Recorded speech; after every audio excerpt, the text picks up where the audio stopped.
Namo Buddhaya, meritorious children. In the last week program, we learned the Chula-kammavibhanga Sutta, and we have been learning about kamma from the Chula-kammavibhanga Sutta.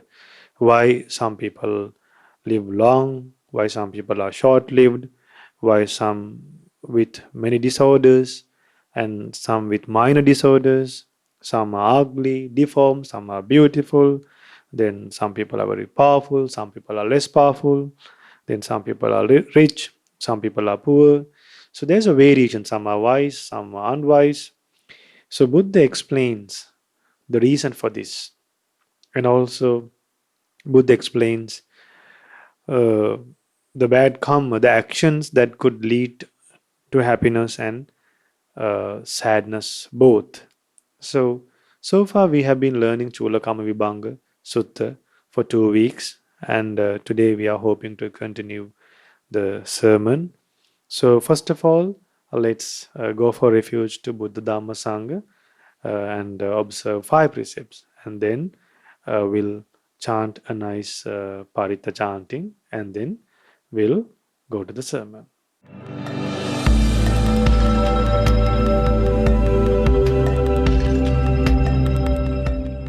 Sadhu, sadhu, sadhu. Namo tassa bhagavato arahato samma sambuddhassa.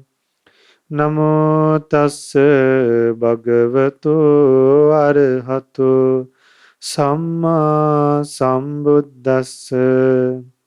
Namo tassa bhagavato arahato samma sambuddhassa. Buddhang saranang gacchami. Dhammang saranang gacchami. Sanghang saranang gacchami. Dutiyampi buddhang saranang gacchami. Dutiyampi dhammang saranang gacchami. Dutiyampi sanghang saranang gacchami. Tatiyampi buddhang saranang gacchami. Tatiyampi dhammang saranang gacchami. Tatiyampi sanghang saranang gacchami. Sadhu, sadhu, sadhu. Now to observe the 5 precepts. The 5 precepts that helps us to eradicate fear and hatred. When you abstain from killing living beings, you will be able to eradicate the fear that you will experience by or for killing living beings. You will eradicate the hatred that could arise for killing living beings. And also the fear and hatred that could arise by stealing things. That fear will be abandoned when you abstain from stealing. Then the fear that could arise by engaging in sexual misconduct, that fear also will be abandoned by abstaining from engaging in sexual misconduct. And also if any fear that could arise by telling lies. Now after you tell a lie, when you get to know that others have got to know you, and when others suspect you, fear arises in your mind. Doesn't it happen? It happens. Then once others get to know that you have told a lie, you have said a lie, then in their lives, in their mind, hatred will arise. Then they will get angry at you, they will scold you, they will criticize you. Then you will also get angry. And then to overcome those wrong deeds and to overcome the misdeeds that you have done, to cover those bad things, you will tell more lies. It's like a person takes money for interest, and when he is unable to pay back the capital amount and the interest, what happens? The interest will get accumulated. So don't let the interest to get accumulated. Don't let your bad karma to get accumulated day by telling lies again and again. And also we should abstain from taking alcohol and drugs. So right now you might be small children, but then if you see an adult taking alcohol and drugs, remember he also had a young age. He passed his prime age. He was a teenager.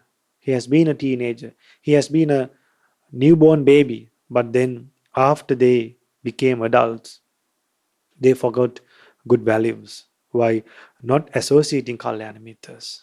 So let us observe and protect the five precepts today by knowing these amazing benefits. So, five rivers of merit will start flowing to you when you observe and protect the five precepts.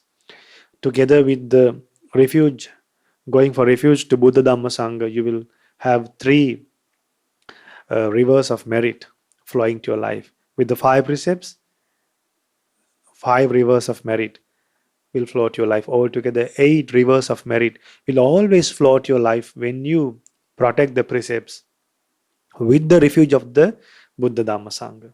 Imagine how fortunate we are. Even we are standing, walking, seated, or lying down, eight rivers of merit will flow to our life. Imagine how fortunate we are because of a Supreme Buddha. We got this opportunity to gain merit, effortless merit. You need to have some effort to protect the precepts, but then in terms of like doing something physically, like it's not like giving a dhan or anything, protecting precepts. It's not like carrying heavy things.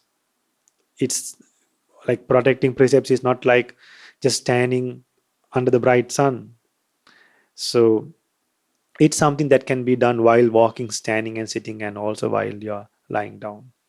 So let's observe those five precepts. Say after me wholeheartedly and observe and protect the five precepts genuinely and become a genuine Buddhist disciple. Now say after me, like good children, I observe the precept of abstaining from killing beings.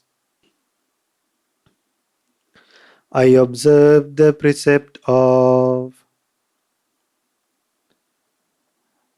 abstaining from stealing. I observe the precept of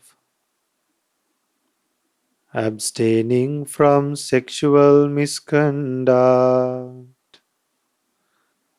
I observe the precept of abstaining from telling lies. I observe the precept of abstaining from taking intoxicating drinks and drugs. I follow these precepts for happiness in this life, for rebirth in heaven, and to realize the Four Noble Truths. In this Gautama Buddha's dispensation, sadhu, sadhu, sadhu. Now let's do a Paritta chanting, and then after that we'll listen to a Dhamma sermon. Namo Buddhaya.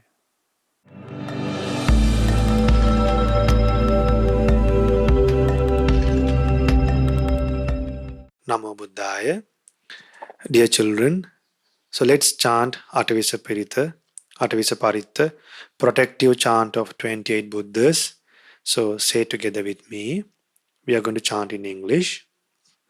Namo tassa bhagavato arahato samma sambuddhassa. Namo tassa bhagavato arahato samma sambuddhassa. Namo tassa bhagavato arahato samma sambuddhassa. Tanhankara Buddha, the great hero, Medankara the Buddha, of great honor, Saranankara the Buddha, compassionate towards all beings, Deepankara the Buddha, with radiant light, Kondanya the Buddha, the people's Lord, Mangala the Buddha, supreme among men, Sumana the Buddha, the wise one with a calm mind, Revata the Buddha, one who amplifies joy, Sobhita the Buddha, full of virtues, Anomadasi the Buddha, chief of humans, Paduma the Buddha, lighting the whole world, Narada the Buddha, the incomparable teacher, Padumuttara the Buddha, the unequaled, Sumedha the Buddha, the greatest person, Sujata the Buddha, chief of all the world, Piyadasi the Buddha, the Lord of humans, Attadasi the Buddha, full of compassion, Dhammadasi the Buddha, who dispelled darkness, Siddhartha the Buddha, matchless in the world, Tissa the Buddha, restrained and the giver of the best, Pussa the Buddha, enlightened and the giver of the best, Vipassi the Buddha, unrivaled, Sikhi the Buddha, the teacher protecting the welfare of beings, Vesabu the Buddha, the giver of happiness, Kakusanda the Buddha, caravan guide, Konagamana the Buddha, won the battle, Kassapa the Buddha, of perfect radiance, Gautama the Buddha, the Sakyans' glory, through their truth and virtue, and the power of their patience and loving kindness. May your life be protected. May you enjoy good health and happiness. May all calamities be avoided. May any illness be destroyed. May there be no dangers for you. May you live long. May all good fortune come your way. May all the deities protect you. By all the power of the Buddha, may you always enjoy well-being. May all good fortune come your way. May all the deities protect you by all the power of the Dhamma. May you always enjoy well-being. May all good fortune come your way. May all the deities protect you by all the power of the Sangha. May you always enjoy well-being. Sadhu, sadhu, sadhu. So today we started the program by blessing ourselves and by blessing everyone. So now, after this, let's go for a Dhamma sermon. Namo Buddhaya.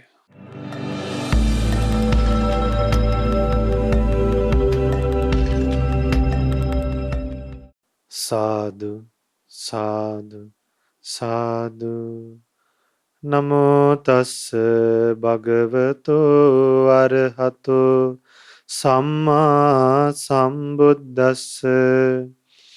Namo tassa bhagavato arahato samma sambuddhassa. Namo tassa bhagavato arahato samma sambuddhassa. Homage to the Blessed One, the Worthy One, the Supremely Enlightened One.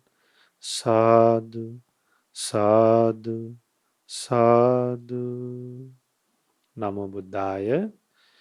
And may my homage be to our teacher, most venerable Avasarai Kirivatguda Jnanananda Mahathera, that is our Pingvat Lokuswamin Vahansa. Meritorious children, until a Buddha was appeared in this world, until a Buddha taught this Dhamma, no one knew and no one was aware about kamma very well. No one was aware about kamma properly. Some people were able to see like 3 or 4 lives, 3 or 4 past lives. After meditating, there were some religious teachers, some meditators, even during the Supreme Buddha's time and even before the Supreme Buddha appeared in this world. After meditating, they were able to see 3 or 4 past lives. In their past lives, some people they saw they have done good deeds. Maybe like they can see 4 lives back. Then they have seen that they have done good deeds. But in this life, after 4 lives, and in this life, in the last life, on the life they are meditating, they could be a person who is ugly, who was really poor and deformed. So what he sees is only 4 lives. He has done good deeds before 4 lives. But then in this life, he is not that much fulfilled with material things and other happiness that he could experience in life. So such a person who sees only 4 lives, without knowing that he sees only 4 lives, he would think that, oh, even if we do good deeds, there is no point of doing good deeds. There are no good results. Then they will not understand about karma very well. There were some people, they were able to see past lives, a very limited amount of past lives. So they might see some bad deeds. They would see some bad deeds that they have done in the past recent lives. But then in the last life, they could live happily with a lot of gains and happiness. Then even they might think that even if we do bad things, there is no harm in that. Why? Yet we are living happily. So now, who knows? Because this journey of samsara Only until a Buddha preaches that people realize that we have been coming in the endless journey of sansara, that is being born and dead. Sansara means we are being born and dead.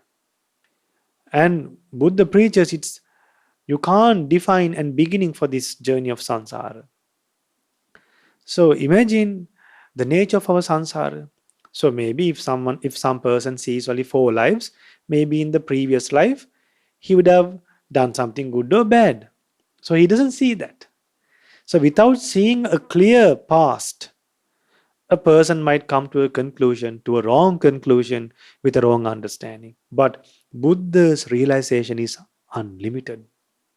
It's not a limited realization. Buddha saw the whole world. Buddha realized the true nature of our lives. One day, the Blessed One said that to the monks, "Dear bhikkhus, my realization is like this forest that I'm living right now.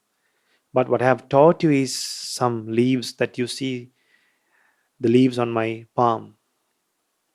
So, what Buddha taught us is the things that are really essential. But from the world, we learn the things that are essential and unessential as well. So, in this Chula-kammavibhanga Sutta, Buddha clearly explains about kamma.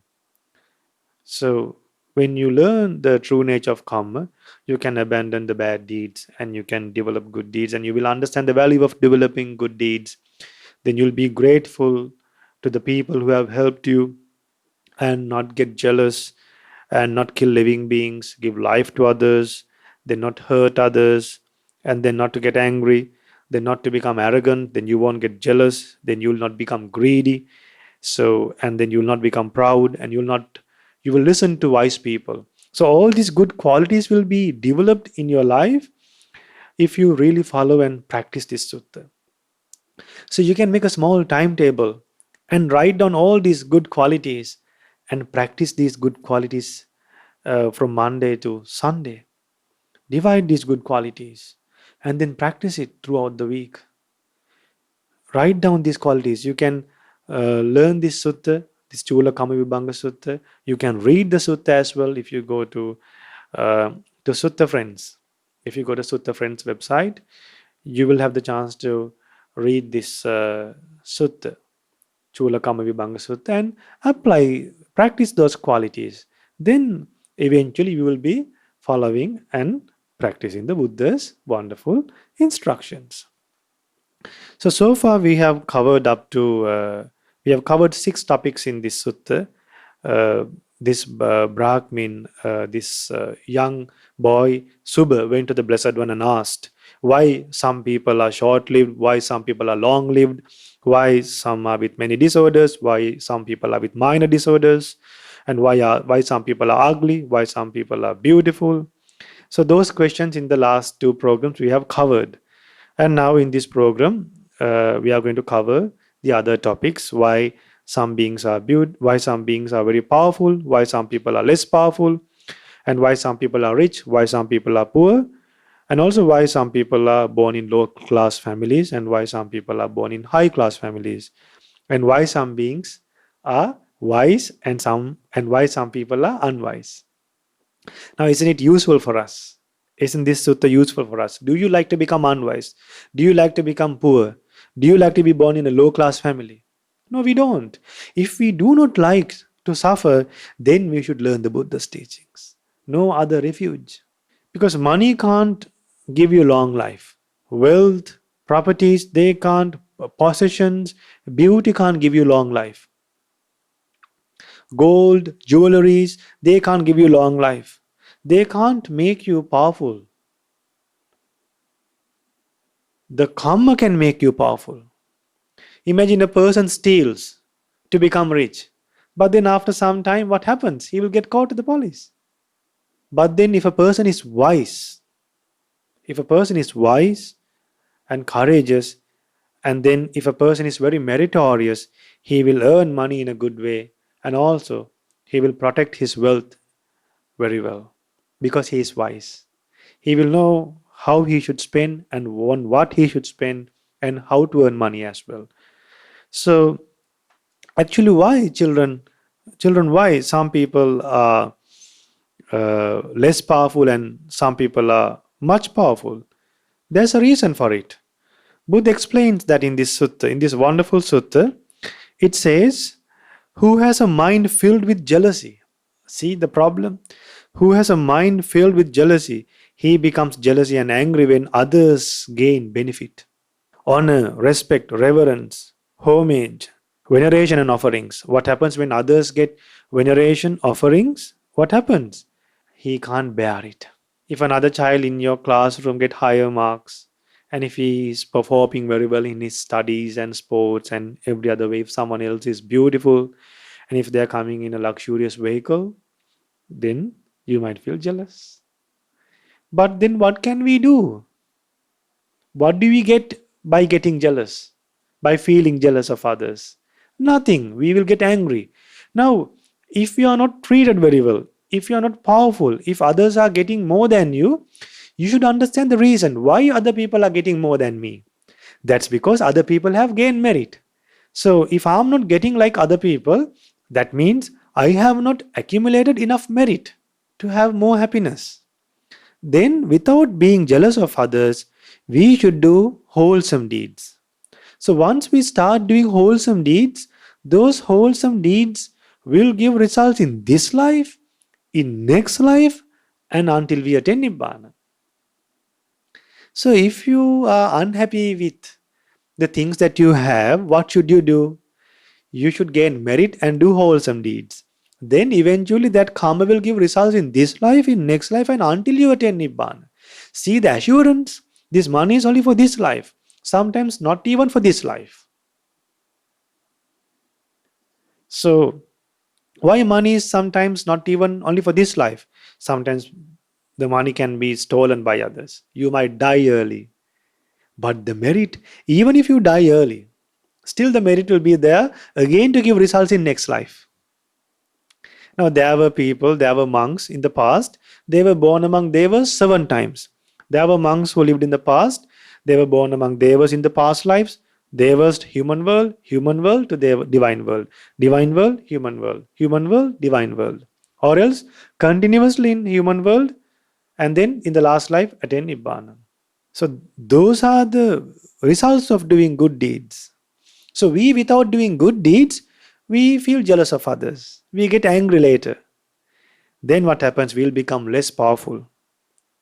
But then if you can start doing wholesome deeds and not feel jealous of others, and if you can be happy when others get a lot of gains and benefits, what happens? You will become very influential. Plus, you will also gain good merit. And you will encourage others to do good deeds. That's because you are not jealous of others. You will help others to develop in life, and you will also develop in life, and other people will love you. Other people will protect you when you are going through bad times. See how Buddha's teachings are valuable and how Buddha's teachings have been helpful for us. So then why some beings are poor? Why greedy? Greediness is a barrier for us to become rich. If you are not greedy, you will offer food, clothing, shelter, vehicles, flowers, fragrance, seeds, shelter, lamps. Now, when you give clothes, Buddha preaches it's like you give beauty for others. So when you offer clothes, what's the result you get? You will have a good body figure, a beautiful figure. And then when you give vehicles, it's considered as you give comfort to others, and then you get comfort in return. So when you offer food, drinks, shelter, clothing, like when you offer shelter, when you give shelter to others, Buddha has said it's considered as you have given everything when you give shelter, when you provide shelter. So then you won't become poor. When you provide shelter, flowers, vehicles, clothing, drinks, food, shelter, seeds, especially seeds, you will not become poor. You'll become rich. When you don't do these things, you'll become poor. Now see, there was a person who offered a seat to a monk, a chair to a monk. Once that person was born among divine worlds, born among divine beings, he had the ability to travel at the speed of his mind. He got a divinely chair, And that chair is his vehicle. And that vehicle moves according to his mind, according to the speed of his mind. If you think of a place, he will move to that place. Imagine the merit that people get. So we, after offering a chair, after offering shelter, food, we should not expect these kind of ordinary happiness. We should expect, may we have a happy mind, may we have a purified mind, may we be able to realize the Four Noble Truths by all this merit. That should be our hope, children, after doing a good deed. Then why some people are born in low class families? Oh, that's because they are stubborn, very proud, doesn't worship those who are worthy of worshipping, doesn't rise up, doesn't offer a seat to those who are worthy of giving a seat to, doesn't make a way for ones who worth providing a way. Now, if an adult is coming on your way, give way, don't pass by. Wait until they cross you. Especially children, when your parents come back after work, the moment they enter your house, if you are seated, please stand up and then sit, children. If your parents are coming to your room, learn to stand up. Don't remain seated when your parents come to your room. So, start to respect your parents first. Because Buddha has said, as the basic sammaditthi, the mundane sammaditthi, believing that there is a special person called a mother, there's a special person called a father. That is the foundation for a person to realize the Four Noble Truths. So, in the morning before you eat your meals, worship the parents and eat, worship the mother and eat. Especially when parents come home, when they come back home and when they leave. And if they come to a place where you are seated, if they are standing, immediately stand, and then they will tell you to sit, then you will sit. Then you can sit. Respect your parents. They are the Brahmas at home. They are the Brahmas at home. They have loving kindness. They have compassion. They will never feel jealous of you. They have equanimity. Where else you can find Brahmas like that? They are the first teachers. They nurtured you. They supported you. Until now, they are supporting you. They will support you in the future as well. They have saved money for you for the future of yours. So if you don't stand and raise from your seats and respect them, I don't know what will happen to you all. What will happen? You will be born in a low-class family. But if you respect your parents, elders, grandparents, monks, Buddhas, then you are born among high-class families. Now see, there are some countries, I don't like to mention the country, they have to bathe the water that is bathed by the high-class people. They are not allowed to bathe in, there are some rivers, in those rivers, there are some particular places these low-born people can bathe. The bathed water they have to wash, they will have to bathe. Go do a search and go ask your parents to find out such places and see. There are some wells, they first, the high class people they bathe, and then the low class people bathe from the drains. The low class people are not allowed to sit on the chairs of these people where high class people sit on. There are countries, this low class, high class, in some countries it's not there. But then from time to time it happens. Now during the Supreme Buddha's time, there were people, there were servants. There were people dedicated to bring flowers to the palace. Then there were people to wash clothes. So all divided. So don't ever hope to be born among low class people. It's a pain for us. No food in time. People won't listen to you. When you are not influential, like when you are jealous of others, you'll become less influential. Then people won't listen to you. Then you will get angry again. Then you will fight with others. You will quarrel with others. See, when you don't fulfill these good qualities, again you will go from dark to dark. You will go from light to dark. Why should we suffer like these children when there is a wonderful Dhamma like this? So the next topic is why some people are unwise. But why some people are wise? The reason some people are unwise is they don't go to ascetics, they don't go to monks and ask what is good and what is bad. And they don't practice that. But what happens? Some people, they go to wise people and ask what is good and bad. And they practice it. And they ask what is harmful, what lead for suffering, what is unharmful and what lead to happiness, what leads for a long-term happiness, and what is good to practice, what shouldn't be practiced. So some people they ask these things and they correct themselves. Then by cultivating these good deeds, they will become wise. So the reason to become wise is by going to adults, by going to wise people, associating Kalyana Mittas, monks, learn Dhamma, and then now we have Dhamma discussions. We let you to send emails to us. We tell you to share your good deeds. We have allowed you to ask questions. Why? To make you wise. To make you wise. So then uh, you will lead a wise life. You won't again decline. So don't become unwise, become wise by asking questions, clarify your doubts, and straighten and correct your views and have right views, develop right views. And may you have the opportunity to practice all these qualities in this Chula-kammavibhanga Sutta and realize the Four Noble Truths in this Gautama Buddha's dispensation. Sadhu, sadhu, sadhu. Namo Buddhaya. Namo Buddhaya. Dear children, today we are going to practice the impermanence meditation. We should try to recollect and think how impermanent our eyes, ear, nose, tongue, body, and mind are. And to understand the impermanence nature, today I thought of explaining in detail how our eyes can be impermanent, how our ears can be impermanent, how the tongue can be impermanent, how the body can be impermanent, how the mind can be impermanent. So this meditation will be played in couple of programs until you get used to the meditation. So we decided to teach you this meditation for you to understand really what this impermanence meditation is, and then to think wisely, mm, according to the true nature of your eyes. And then when you learn this impermanence meditation, you will be able to be detached to what you see.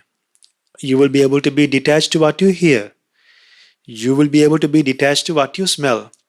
Usually what happens when you see things, when you see beautiful things, we get attracted. Once we get attracted, we need it. Then we will get it. After we get it, we will lose it. Then again, we will feel sad. Then other people also might need to get and grab your belongings. Then you will fight, you will quarrel. So see what happens because of beautiful things, children. But even if you are using beautiful and valuable things, if you can have a detached mind towards those things, you won't fight, quarrel, and accumulate bad karma. What happens when you fight, quarrel, and get attached to things? You will accumulate a bad karma. And then that bad karma will lead you to be born in a bad place. Then again, you will start suffering. Now, see, how did this start? Just by getting attached to something, then you get it, then you survive, and then you struggle to protect it, then you fight, then you quarrel, then you argue to maintain and protect those things, to save those things. Then you accumulate karma, then those karma give results, then again you are reborn in a bad place. Even if you come to human world, you will have these bad habits of fighting with others. Then again you accumulate bad karma. So then that will lead you to go in this sansara continuously, to be born and dead, to be born and dead again and again, and to fight again and again, and to quarrel again and again, and end up in a prison. No peace, no harmony. So when you see unpleasant things, you get opposed, you get angry. So that anger also can be abandoned by practicing the impermanence meditation. Then when you lose your loved ones, you will feel upset. And then delusion, you will not, when you do not know the true nature, the Four Noble Truths, you will live very, uh, you will live with sadness and sorrow and with depression. So why should we live with depression and sadness when there is a way to live happily? So this impermanence meditation, if you practice this impermanence meditation very well, he is considered as a faithful follower of the Supreme Buddha. He will not die without becoming a stream entrant.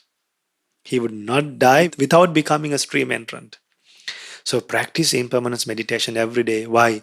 You will become a faithful disciple of the Supreme Buddha. a Saddhanusari disciple of the Supreme Buddha. And a Saddhanusari disciple, a Dhammanusari disciple, will not die without becoming a stream entrant. Don't you like that protection? Then let's practice the impermanence meditation. Close your eyes, think wisely, think according to what I say. Now sit in a comfortable posture, children. Sit in a comfortable posture now. Cross your legs. Keep one palm on the other palm and rest it. Now keep your back straight. Keep your head straight. Don't look here and there. Don't press your eyes. Gently close your eyes. Gently close your eyes. Now during the meditation, don't let other thoughts to distract you and take you away from meditation. So listen to me. Now think according to what I say. Now think about your eyes. Think where your eyes are. Now think about your eyes. This eye is impermanent. Impermanent. Impermanent. Why this eye is impermanent? This eye is made out of muscles, made out of four great elements.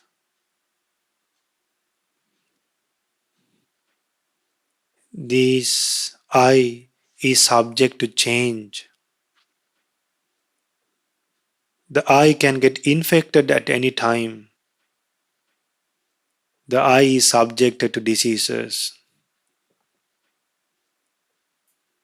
The eye can lose vision anytime. We can get blind anytime. The eye will get old one day. Just like our body gets old, our eye will get old one day. There will be one day you will not be able to open your eyes. When people get old, they can't open their eyes. They cannot see the world anymore. They will not be able to see the world anymore. This eye is impermanent. Impermanent. Impermanent. We can't keep this eye under our control. It's not me. It's not mine. It's not under our control. Then this eye like to see beautiful things.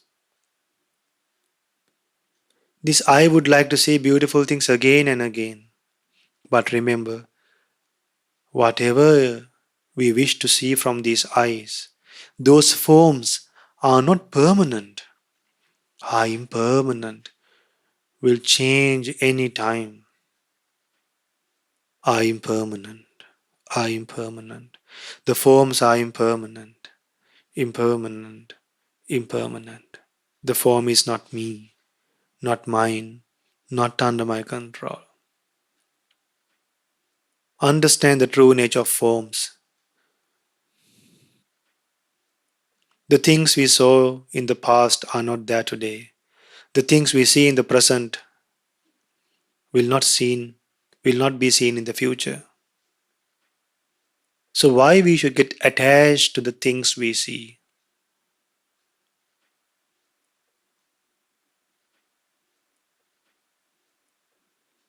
So remember, the eye is impermanent and the forms are also impermanent. Then the eye consciousness, that's from through the eye consciousness we cognize forms. Now dead bodies does not have a consciousness. Now we see the world because of consciousness, we cognize things. So when the eye, form and consciousness works, what happens? The contact take place. The combination of three things, eye, forms, consciousness, the eye contact is formed. Then we will feel things.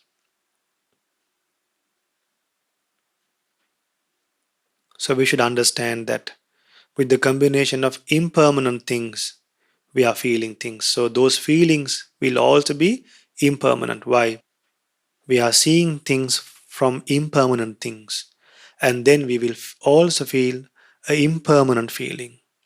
So why should we get attached or angry or deluded? Same with the ears, children. This ear is also impermanent. This ear is made out of four great elements, made out of muscles.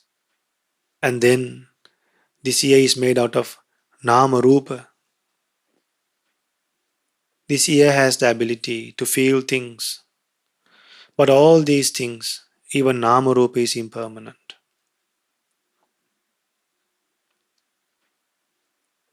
Name and form. Then this ear, there are disgusting things inside the ear. So why should we satisfy such a ear by pleasant sounds, by songs? If you have a desire to listen to songs again and again, if your parents don't let you, think, I'm trying to satisfy a ear that is filled with disgusting things. This is made with muscles. This ear has a disgusting nature. This ear is impermanent, children. And this ear is subjected to change. This ear is subject to old, can get infected anytime.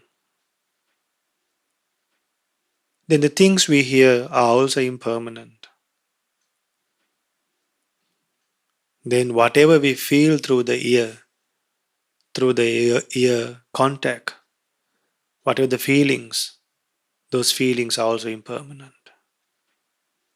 So the ear is impermanent, the sounds are impermanent, the ear consciousness is impermanent, the ear contact, ear, sounds, consciousness, the combination of that is ear contact is impermanent, then the feeling we feel through that ear contact is also impermanent.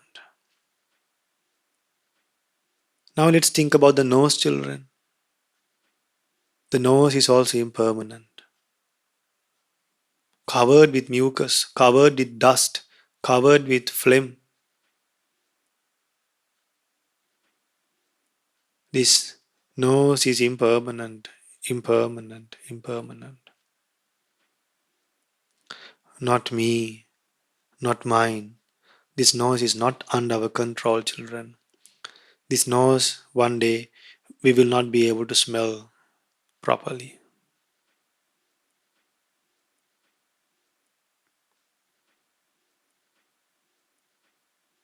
Then the odors that we smell are also impermanent. If there's a good smell, that is for a reason. So we shouldn't get attached to good fragrant and shouldn't get opposed to the bad fragrant both. By end of the day, we will start accumulating kamma, which we should be aware.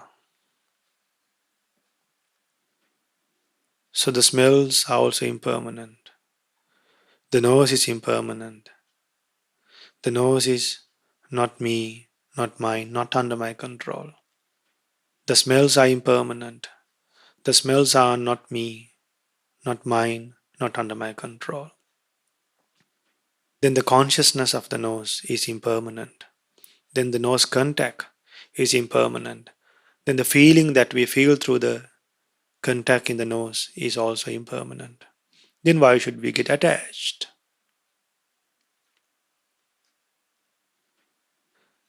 Then the tongue is also impermanent. This tongue that we like to taste various delicious food is made with muscles and it's very impermanent. This tongue, if we don't clean this tongue will smell very bad. This tongue will get rotten one day. Why should we satisfy a tongue like that? When we are unable to satisfy our tongues, when we don't get to eat delicious food every day, we get upset. Why? We don't realize that we are trying to satisfy a tongue that has a disgusting nature. The tongue is impermanent. The tongue is impermanent. Impermanent. The tongue is not me, not mine, not under my control. Even the taste that we taste through the tongue, any good taste is because of a reason. Any food would get rotten after some time. The moment the food gets mixed with saliva, the taste of the food disappears, reduces, decreases. So if the tongue is impermanent, if it is not under our control, if it is not mine, why should we quarrel and fight to eat delicious food? If we get, we can eat, but if we don't get, we should have patience. Then the taste is also impermanent, impermanent, impermanent. The taste is not me, not mine, not under my control. Then the consciousness of the tongue is also impermanent. Then the combination of tongue, consciousness, and the taste, which is the contact, is also impermanent. And then the feeling born because of tongue contact is also impermanent. Temporary is for a short period. Why should we fight and struggle for things that we get to experience for a short period? Why should we get angry with our parents for a taste that we are going to experience for a short period? Why we should become greedy to share our delicious food with others if we eat, if that food that we eat will give a temporary happiness, why should we be reluctant to offer food to others? We shouldn't be reluctant. Why? Even if we eat, it'll be a very temporary happiness. But if you offer something, the happiness will be for a long time. Why? You gain a merit by offering to others.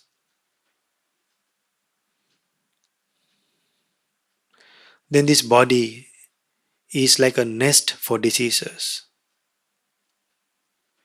A nature of a nest is a lot of birds will lay eggs and live in the nest. In the same way, this body is subject to diseases. This body feels good and bad feelings both. This body will experience hot and cold both. This body is impermanent, impermanent, impermanent.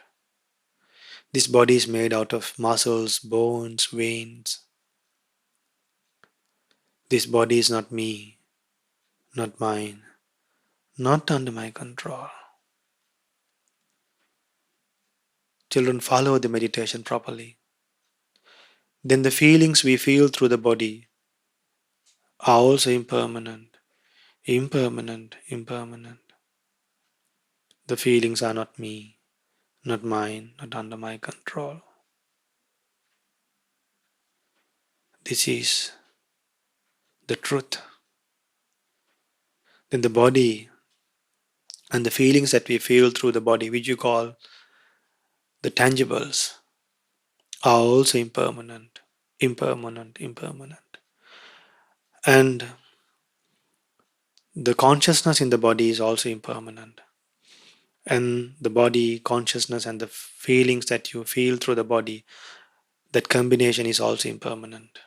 And the feelings that you feel through the body contact is also impermanent. Impermanent, impermanent. It's not under our control. Then this mind.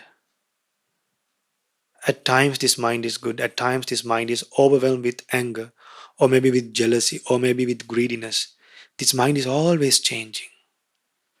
That's why the Buddha said, this mind is impermanent, impermanent, impermanent.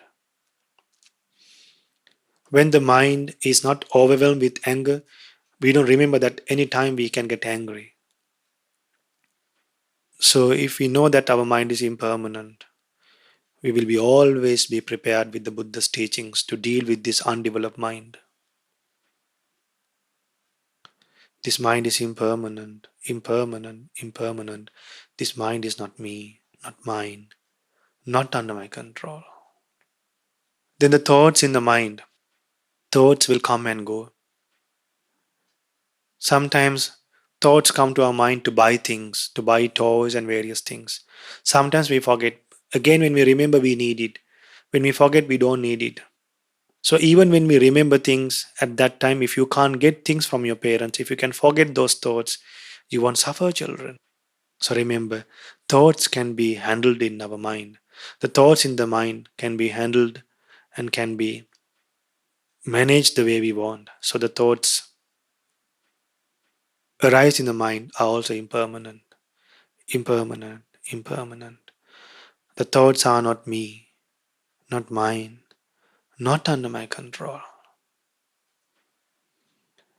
And this mind will cognize the thoughts with the help of consciousness.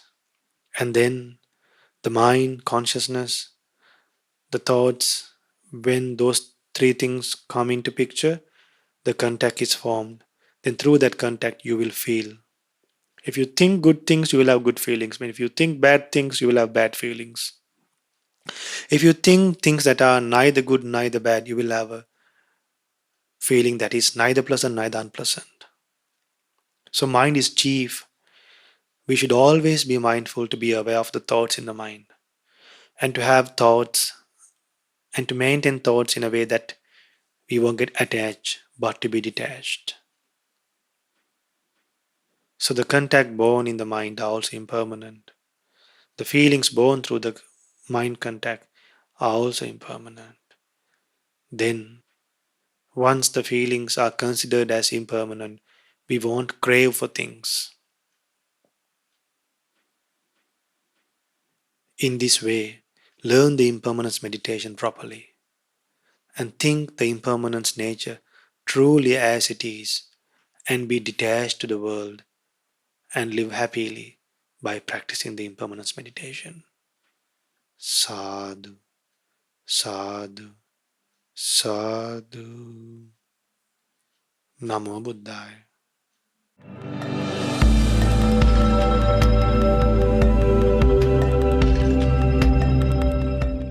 Namo Buddhaya. Now we have come to share the good deeds that children have done from many countries. So some children have sent their good deeds from Australia, from Canada, from America, some from Saudi Arabia, some from Kuwait. So we get good deeds from all parts of the world. So now I'm going to hand over the program to a child to conduct the good deeds. Namo Buddhaya. I am Dinu Daham from Toronto, Canada, and today I'm here with Devanga. Namo Buddhaya. I'm Devanga from Toronto, Canada. You have now come to the good deeds session. Today we'll be watching the good deeds done by Kevin Upasaka, Edmini and Diana Upasika, Kyle Upasaka and Kylie Upasika, Sasan and Savi Upasaka, and Subodha Upasaka. Now we will watch a presentation about the Arahant Nun Kisa Gotami created by Kevin, Diana, and Edmini. This presentation was voiced over by Devanga. The story of Arahant Nun Kisa Gotami. Kisa Gotami was a wife of a wealthy man in Savatthi. After losing her only child, she went to the Supreme Buddha for advice. The Supreme Buddha said to find mustard seeds from a household that has not experienced death. So, Kisa Gotami tried to find mustard seeds from households that had not experienced death. She looked all over Savatthi, but everyone had experienced death. Then, she realized that there was no household free from death. She returned to the Buddha, who comforted her and preached her the truth. She was awakened and entered the first stage of enlightenment. Eventually, she became an Arahant nun. The moral of this situation is that everyone has experienced death, therefore, no one can escape death. The following Dhammapada verse, in Pali and English, is associated with her story.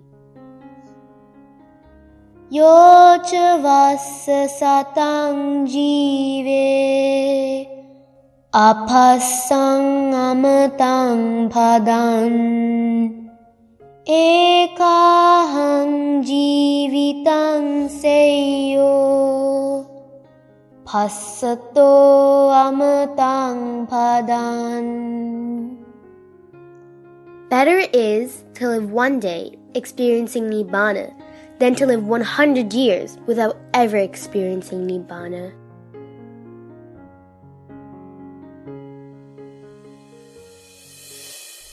We have learned a very valuable lesson from this presentation, that no one can escape death.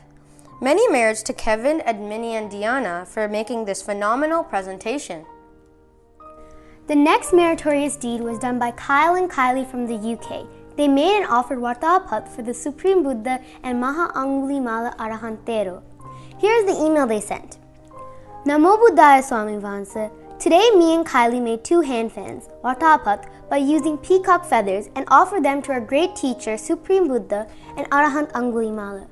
May Swami Vansa rejoice in our merit. Teruvan Saranai, Namo Buddhaya, Kyle and Kylie. They also made a spectacular video on how they made these Vartapat. Namo Buddhaya. I'm going to make a peacock fan for our Supreme Buddha. So what you will need is a round circular paper. So that's the reason why we have some scissors so we could cut it. You need PVA glue or any type of glue that you have. I'm not sure if we're going to put the decorations on. We'll think about that at the end, and then you need the stick so then you can put it under so then they can hold it. And then you need some peacock feathers, and you need see, the peacock eye here is bigger than this peacock eye. So you need to measure it by the peacock eye here, as you can see. So we made some piles. So this goes to the very small section, this goes to the large section, and that's the medium one. Now you will need some PVA glue, and you need to put it on the paper, the round circular paper. Make sure that it's circular, otherwise you can't put it in a circle. So then you can have a helper, and you have to put it all around. You have to dip your hands in, then spread it all around. So Kylie's gonna be doing that for me.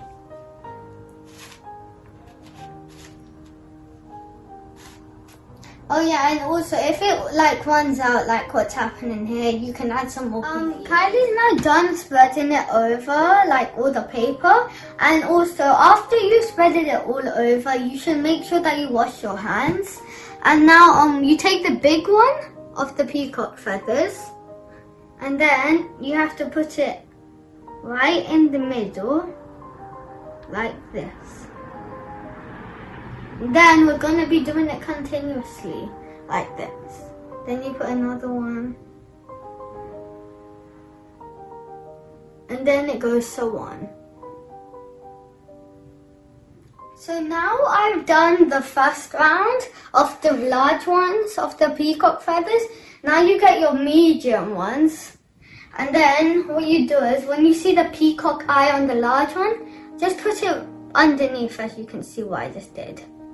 Then you might need some more glue, and also the peacock feathers are a bit too long, the mediums, so I'm going to cut a bit, and then you can place it again, and cut it for the medium ones and then the small ones. As you can see now, they're shorter, as you can see, now it fits more.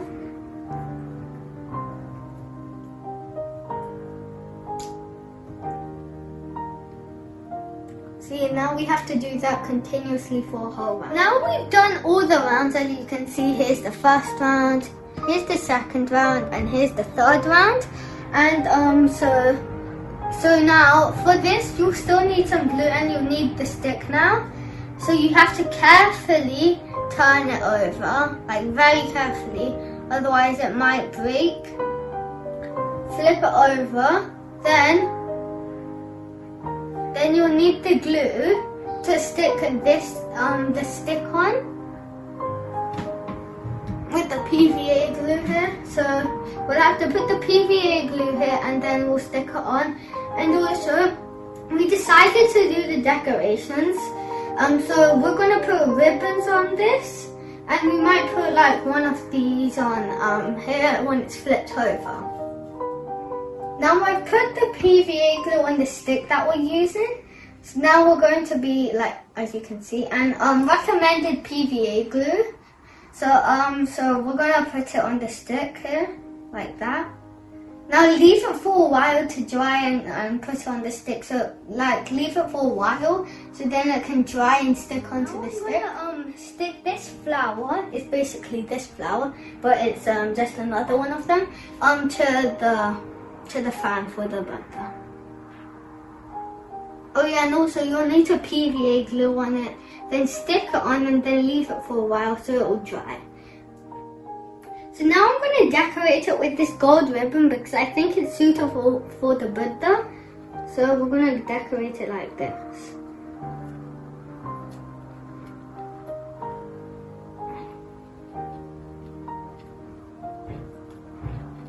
Yeah, sometimes it might be a bit fussy just to do the first bit, but then you'll get the hang of it.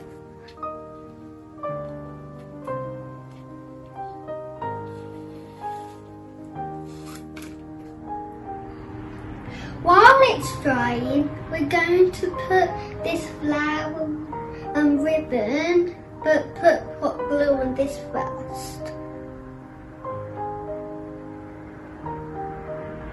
But you don't have to do it with hot glue, you can do it with any glue.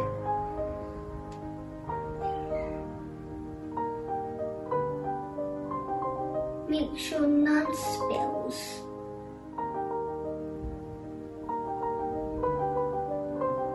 Now I'm gonna put a little bit of glitter.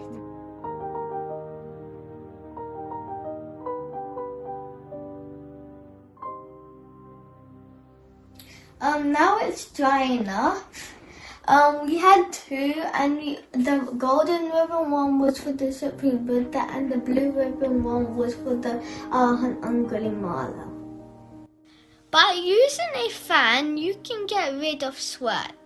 Likewise, if you offer a hand fan to our great teacher, Supreme Buddha, or the Mahasangha, from that merit, you can easily get rid of lust, hatred, and delusion. So now we are going to offer this to our great teacher, Supreme Buddha, and Arahant Angulimala. The merits that we have accumulated, may we all get rid of lust, hatred, and delusion, and realize the Four Noble Truths in this Gautama Buddha's dispensation. Sadhu, sadhu, sadhu, namo buddhaya. That video was very interesting. Many merits for Kyle and Kylie. Sadhu, sadhu, sadhu. Now I'll read an email 12-year-old Sasan from Australia has sent to Swamin Vahansa. Namo Buddhaya, Pinvat Swamin Vahansa. I would like to share the merits that we have collected for the last couple of weeks with Swamin Vahansa. On the Nikini Full Moon Poya Day, we observed the 8 precepts. We learned that the importance of Nikini Poya Day was that Arahant Mahakassapa Thero recollected all of the Supreme Buddha's teachings with the help of Arahant Ananda Thero, and that was the first Sangha Council after the Supreme Buddha's Parinibbana. We did loving kindness meditation. We offered milk rice to the Supreme Buddha.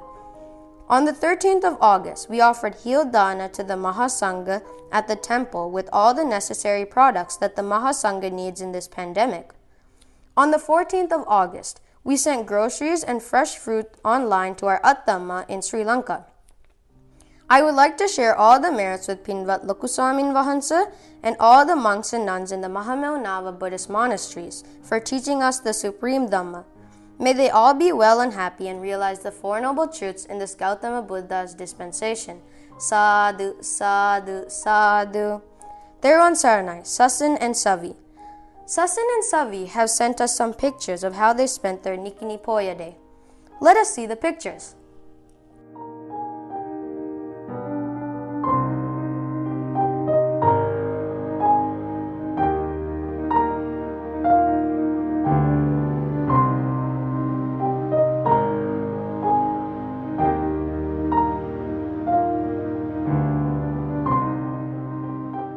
Sadhu, sadhu, sadhu.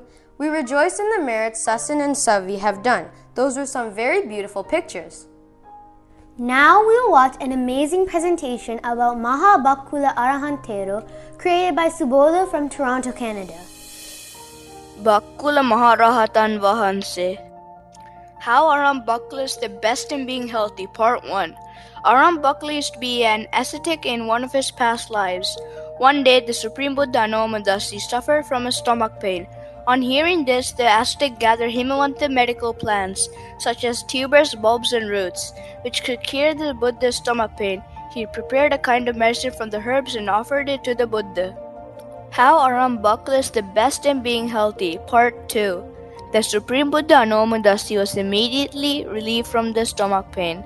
After taking the medicine, the ascetic approached the Supreme Buddha Anomadasi and made a wish, saying, "As a result of offering medicine to the Supreme Buddha Anomadasi, may I be free from all diseases in all my future existences, and may not my body contract an illness even for a moment."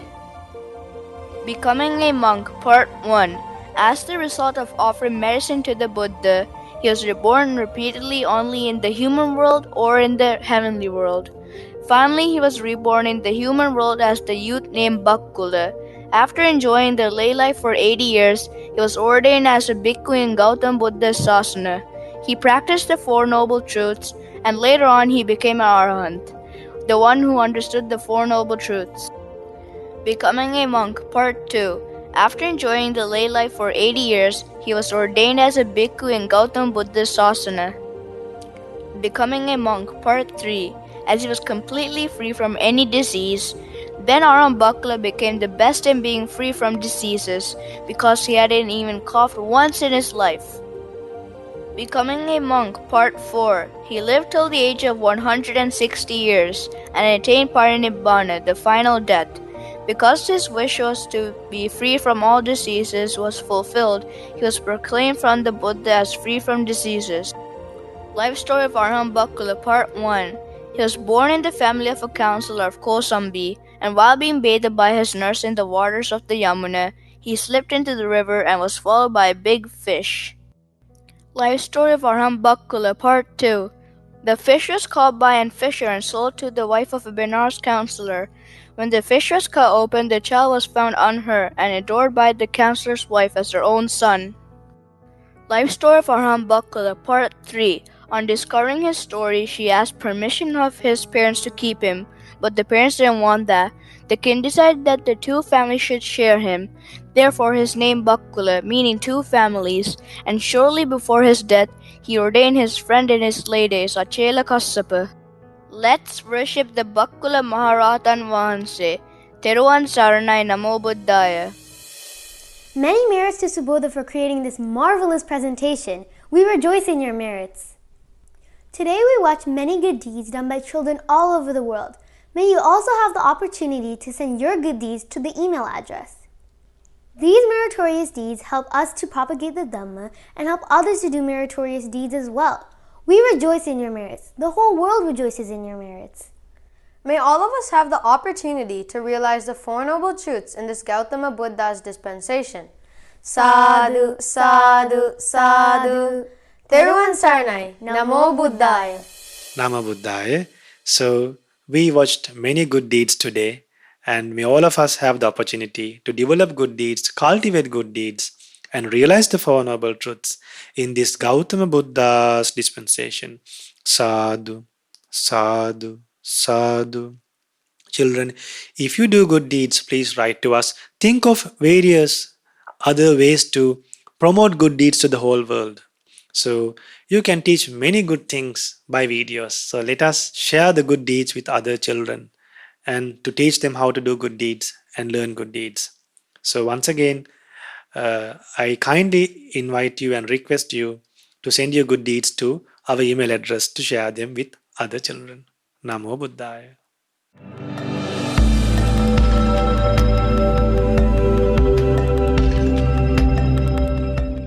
Sadhu, sadhu, sadhu. Namo Buddhaya.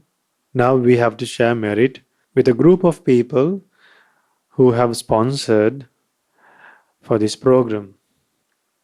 It was sponsored by a group of people. And first of all, let's share merit with all the devas. May all the devas rejoice in this merit. May all the devas help us to practice this path of Dhamma. May all the devas help us to develop good qualities. And may all the devas help us to develop an unshakable confidence in the Buddha Dhamma Sangha. And may devas rejoice in this merit, and may they also develop an unshakable confidence towards the Buddha Dhamma Sangha and fulfill this confidence towards the Buddha Dhamma Sangha. And may all the devas realize the Four Noble Truths fully in Gautama Buddha's dispensation. Sadhu, sadhu, sadhu. And may all the departed relatives of all of us, and may all the departed relatives of all the people who have sponsored for this program, who have donated money to broadcast this program to the whole world, may all their departed relatives and especially the two kids who are conducting this program, who's helping to conduct this program, Dinuputa and Devanga daughter, and also uh, Kyle Puta for organizing these things, then Sasan Puta, Subodha Puta, and Devindu Puta, and Arjuna Puta, and many kids who is doing work behind the scene and who's working at home uh, behind the camera, doing so much work to make this program successful. So may all their departed relatives rejoice in this merit. May all the departed relatives of all of us rejoice in this wonderful merit, propagating Dhamma in a language that a lot of people can understand. And may all the departed relatives rejoice in this merit, and may they be well and happy, have happiness, and escape from suffering as soon as possible. Sadhu, sadhu, sadhu. And may our teacher, Lokaswamin Vahansa, and all the monks and nuns of Mahamina Buddhist monasteries and all over the world rejoice in this wonderful merit, this amazing merit of teaching the Buddha's teachings. And may all the monks and nuns of Mahamina Buddhist monasteries and all over the world have long life, well-being, happiness, and realize the Four Noble Truths in this Gautama Buddha's dispensation. Sadhu, sadhu, sadhu. And may everyone who donated for this program, to who sponsored for this program, be well and happy. And these names are the names of the people who contributed, their children, the parents, the children's names. Dinugi Panditaratna, Danuja Panditaratna, Senul Panditaratna, Tautisa Madhuagoda, Isidi Madhuagoda, Anutat Madhuagoda, Temia Suryarachi, Tejana Suryarachi, Savija, Senuja, Inuki, Vinuli, Diniti, and Piyumi. So they are all the kids of the parents who have sponsored for this program. These kids are so fortunate and blessed by their parents. So may all these children and may all the parents who have donated money to sponsor for this program, to broadcast this program through Shraddha TV and also in other platforms. So to make this program successful and to broadcast these programs, a lot of people are involved in this. People to record this program, then assistants to set up the studios, and then transportation to come and to go, and also to edit these sermons, then to upload them, to manage the websites. So I think just for like one program, about 10 people, minimum of 10 to 15 people are involved to final it and to make it for you all to see the program. So minimum of 13 to 14 people are involved in one program.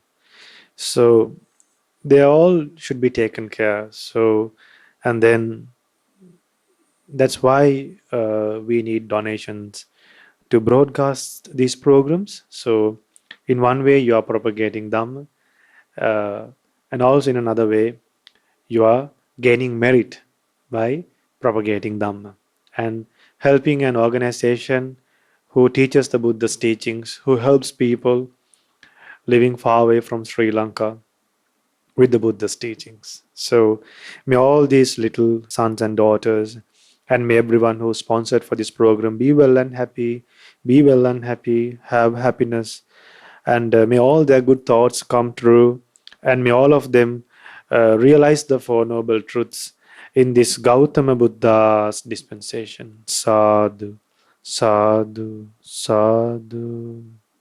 So, next, let us share merit with everyone who make monthly donations to Shraddha TV, and also with all the relatives of the people who donated for this program. May they be well and happy, and may the dedicated people working in Shraddha TV, may they also rejoice in this merit. And may everyone have long life, well-being, and may all of us realize the Four Noble Truths in this Gautama Buddha's dispensation. Sadhu, sadhu, sadhu. Namo Buddhaya.